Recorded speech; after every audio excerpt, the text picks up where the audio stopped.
Hello friends எல்லாருக்கும் வணக்கம். இன்னைக்கு மல்லிப்பூ செடி பற்றி பார்க்க போகிறோம். அது மட்டும் இல்லாமல் நம்மளுடைய சப்ஸ்கிரைபர் ஒருத்தவங்க அவங்க தோட்டத்தையும் பார்க்க போகிறோம். இன்னைக்கு பார்த்தீங்கன்னா ஃபஸ்ட்டு ஆரம்பத்துலேருந்து பார்க்கறது ராமர் பானம் மல்லி தாங்க. ராமர் பானமும் நித்திய மல்லின்னு சொல்கிறாங்க இல்லையா, அதுவும் ஒன்றான்னு சில பேர் கேட்டிருந்தீங்க. அது வேற இது வேறங்க. இது பார்க்குறதுங்கன்னா ஒரு வாழைப்பூ எப்படி இருக்கும், நம்ம உரித்து சமையலுக்கு யூஸ் பண்ணுவோம் இல்லைங்களா, அந்த மாதிரி இருக்கும். லைட்டாக மனம் இருக்கும், ரொம்பலாம் மனம் இருக்காது. மொட்டுக்கள் வச்சாலும் சரி, பூக்கள் விரிஞ்சாலும் பார்க்குறதுக்கு அழகாக இருக்கும். நல்ல இதழ் விரிஞ்சு ஒரு 5 ஒத்த அடுக்கில் இருந்தால் எப்படி இருக்குமோ அந்த அளவுக்கு இருக்கும்.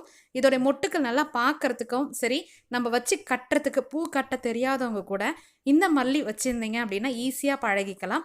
அந்த அளவுக்கு அந்த காம்பு பகுதிகள் நல்லா பெருசு பெருசாக இருக்கும். மொட்டுக்கள் எனக்கு வைக்க மாட்டுது, மல்லியில் ரொம்ப நிறைய துளிர் வரலை, பூக்கள் ரொம்ப குட்டி குட்டியாக பூக்குது அப்படின்னீங்கன்னா இன்னைக்கு சொல்லக்கூடிய இந்த டிப்ஸு கேர் எல்லாத்தையும் நீங்கள் ஃபாலோ பண்ணிக்கோங்க. மல்லிப்பூக்கு நம்ம வீட்டிலையே செஞ்சு எளிமையாக கொடுக்கக்கூடிய உரங்கள். நீங்கள் காசெல்லாம் கொடுத்து வேண்டாம், நான் வீட்டில் சின்ன செடியாக தான் வச்சுருக்கேன், இன்னும் நல்லா வளர்த்து பெரிய செடியில் அதிகமாக பூக்கள் பூக்கணும் அப்படின்னா ஆல்ரெடி நான் வீடியோஸ் கொடுத்துருக்கேன், கண்டிப்பாக பார்த்து பயனடைங்க. ரொம்ப ஈஸியாக கொஞ்சம் செலவு பண்ணாலும் நிறைய பூக்கள் எடுக்கணும்னு நினைப்போம் இல்லையா, அந்த மாதிரி உரங்களும் கொடுத்துருக்கேன். வீட்டில் செய்யக்கூடிய உரங்களும் அதையும் நீங்கள் ட்ரை பண்ணினீங்கன்னா ரொம்ப பெஸ்ட்டு ரிசல்ட் கிடைக்கும். அரிசி கழுவுற தண்ணி எடுத்துக்கோங்க, அது கூட அரப்பு மோர் கரைசல் செஞ்சு கொடுக்கலாம், அது கூடவே நீங்கள் மிக்ஸ் பண்ணி கொடுக்கலாம். நல்லா வாழைப்பழத்தோல் இல்லை கடைசியாக கடைகளில் போய் நம்ம வாங்கிட்டு வரும்போது பழங்கள் சொல்லி வச்சுட்டு வாங்க. ஈவினிங் டைமில் கூட போய் ஒரு 10 ரூபாய் 20 ரூபா கூட வாழைப்பழம் வாங்கிட்டு வந்து இது கூட நீங்கள் மிக்ஸ் பண்ணி வச்சுக்கலாம். கொஞ்சமாக நாட்டு சக்கரை போட்டு ரெடி பண்ணி வச்சு நீங்கள் கொடுக்கும் பொழுது அவ்வளோ பெனிஃபிட்ஸ் கிடைக்கும். பழ கரைசல் கண்டிப்பாக கொடுக்க மறக்காதீங்க. மோர் இருக்கு இல்லையா, வீட்டில் புளிச்ச மோர் இருக்கு இல்லையா, அதை ஒரு 10 நாளைக்கு நல்லா நொதிக்க வச்சுட்டு கூட தண்ணி சேர்த்து இலைங்களுக்கு மேலே ஸ்ப்ரே பண்ணுங்கள். இலைங்கள் நல்லா பசுமையாக இருக்கும். இவ்வளோத்தையும் காட்டிலும் ரொம்ப பெஸ்ட்டு அப்படின்னு பார்த்தீங்கன்னா சாணம். ஒரு கைப்பிடி சாணம் எடுத்துக்கோங்க, அது கூட நீங்கள் ஃப்ரெஷ்ஷாக இருந்தாலும் சரி, இல்லை வரட்டியாக இருக்குது கிடைக்குது அப்படின்னாலும் இது ரெண்டுத்தில் எதை வேணாலும் எடுத்துக்கோங்க. நர்சரியில் வாங்கிட்டு வரக்கூடிய தொழு உரம் இருந்தாலும் சரி எடுத்துக்கிட்டு ஒரு கைப்பிடி அளவுக்கு இருந்தாலே போதும். அதே அளவுக்கு நாட்டு சக்கரை ரெண்டுத்தையும் போட்டு நல்ல ஒரு நம்ம வேஸ்ட்டாக பெயிண்ட் பக்கெட் எல்லாம் இருக்குது இல்லைங்களா, அதில் போட்டு நல்லா நொதிக்க வச்சுருங்க. தண்ணி 1 லிட்டர் சேர்த்துட்டு இதை நீங்கள் வாரத்துக்கு கண்டிப்பாக நொதிக்க விடணும். 7 நாள் அப்படியே நிழல் இருக்கக்கூடிய இடத்துல ஸ்டோர் பண்ணி வைக்கணும். தினமும் எடுத்து லைட்டாக ஒரு முறை கொஞ்சமாக ஷேக் பண்ணி வைக்கலாம், இல்லை ஓப்பன் பண்ணிவிட்டு அந்த ஏர் வெளியேற அளவுக்கு வச்சுட்டு கூட, இல்லையா ஒரு நல்லா சுத்தமாக இருக்கக்கூடிய ஒரு கொம்பு எடுத்து கூட கிளறி வச்சுருங்க. அதில் நல்லா நொதிச்சு நிறைய நுண் உயிரிங்கள் அதில் பெருகிருக்கிறதால செடிங்களுக்கு அவ்வளோ நன்மை தரும். அதை பற்றி நான் ஆல்ரெடி வீடியோஸ் கொடுத்துருக்கேன், கீழே டிஸ்கிரிப்ஷனில் கொடுக்குறேன், எந்த அளவுக்கு சேர்த்து செய்யணும்னு சொல்லிட்டு.